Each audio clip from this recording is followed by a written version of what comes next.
मी Punjab duck हवामान अभ्यासक मुक्काम पोस्ट हुगळी धामणगाव तालुका शिरोळ जिल्हा परभणी।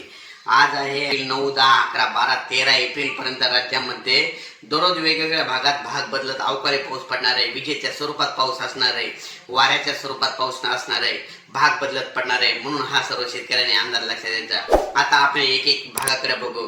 राज्यामध्ये पूर्व विदर्भामध्ये पावसाला सुरुवात होणार आहे। आज पूर्व विदर्भातल्या सर्व शेतकऱ्यांना माझी विनंती की तुम्ही काय करा, तुमची हळद असेल, कांदा असेल 7 तारखेपर्यंत काढून घ्या, कारण की पूर्व विदर्भात गारपीट देखील होणार आहे आणि त्याच्यामुळे पूर्व विदर्भात गारपीट देखील होणार आहे, पाऊस देखील पडणार आहे, वारा सुटणार आहे।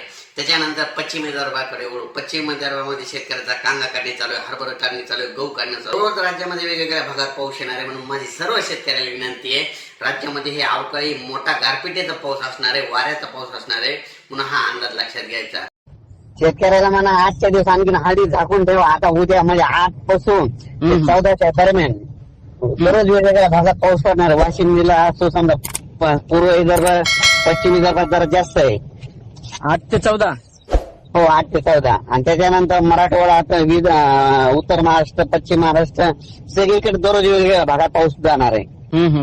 पण शेतकऱ्यांना कांदा असेल तर झाकून ठेवा, हळदीची काळजी घ्या आणि विजेपासून स्वतःचं संरक्षण करा। विजेच्या कडकडाट पाऊस पडणार आहे। हो का? माझं तर अंदाज आहे आजच एखादी सुरुवात थेंब पडली असेल आजूबाजूला कुठं।